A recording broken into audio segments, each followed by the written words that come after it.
একটা bus stand আবার সময় কাটানোর জায়গা হতে পারে? যদি এরকম প্রশ্ন আপনার মনে থেকে থাকে তাহলে বলবো হ্যাঁ, পারে।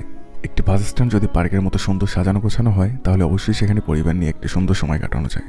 আজ আমি আপনাদের এমনই একটি বাস স্ট্যান্ড থেকে ঘুরিয়ে আনবো। তো আর কথা না বাড়িয়ে চলুন ঘুরে আসি বরগুনা জেলা শহরের নতুন বাস স্ট্যান্ড থেকে। সম্পূর্ণ ভিডিও জুড়ে আমি মাহমুদ আছি আপনাদের সাথে, and welcome to our channel one the way. আজ আমি যাচ্ছি বরগুনা নতুন বাস স্ট্যান্ডে।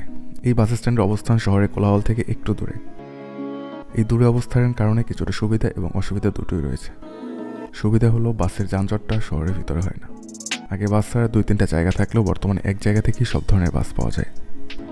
এছাড়াও পদ্মা সেতুর কল্যাণে নতুন অনেক অপারেটর সংযুক্ত হয়েছে। তাদের পার্কিংয়ের জন্য আগে কোনো ব্যবস্থা না থাকলেও এখন পর্যাপ্ত জায়গার ব্যবস্থা রয়েছে। আর অসুবিধার কথা বলতে গেলে ঢাকা থেকে বরগুনা আসতে রাত 8টা বা 10টার বাসে উঠলে 2টা বা 3টার দিকে বরগুনা চলে আসা যায়। সমস্যা হলো এই জায়গা শহরের বাইরে হওয়ায় শহরে যাওয়ার সময় কিছু ছিনতাইয়ের ঘটনা প্রায়শই ঘটে থাকে। এই বাস স্ট্যান্ড হওয়ার আগে বাসগুলো শহরের ভিতর দিকেই ছাড়তো, আবার সেখানেই নামিয়ে দিত। এছাড়া বাকি সব ঠিক আছে। নিরিবিলি পরিবেশ, আশেপাশে বেশ কিছু দোকানপাট, এক জায়গায় সব অপারেটরের বাস। সব থেকে বড় কথা, এখানে আপনি একটি পার্কে ঘোরার ফিল পাবেন। ডান দিকে যাব।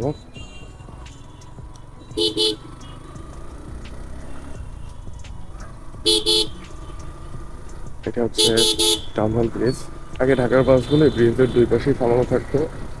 এই জায়গা থেকে সন্ধ্যার পরে নতুন যাওয়া যেত। আগে 2টা টাইমে বাস যেত, সকাল 8টা এবং রাত 8টা। বাট পদ্মা সেতু হওয়ার পরে তারা টাইম শিডিউলটা কিছুটা চেঞ্জ করতে পেরেছে। বাস স্ট্যান্ডে বরগুনা খেজুরতলা নামক স্থানে অবস্থিত। বরগুনা বাজার থেকে রিক্সা বা অটো ভাড়া মাত্র 20 টাকা।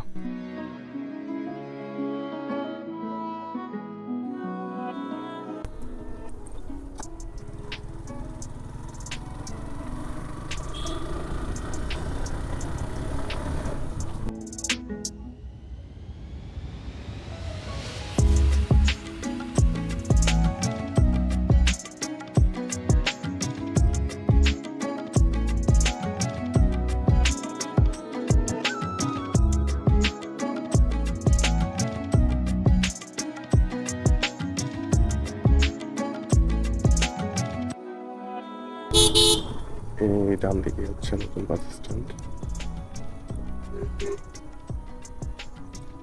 আমি ইতিমধ্যে বাস স্ট্যান্ডে চলে এসেছি। বাস স্ট্যান্ডে এসে আমার প্রিয় অপারেটর সাকুরার দেখা পেয়ে গেলাম।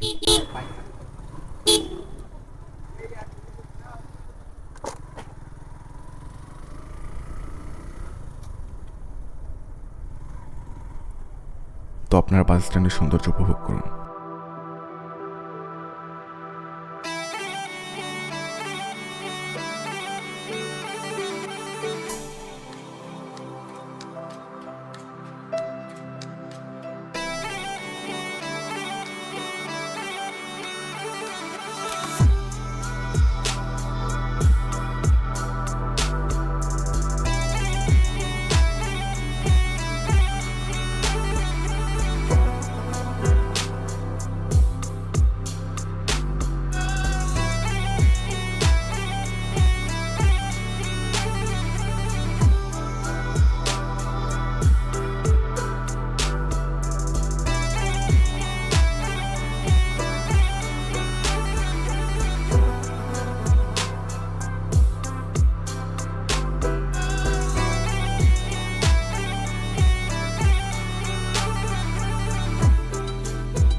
আজকের ভিডিও এ পর্যন্তই।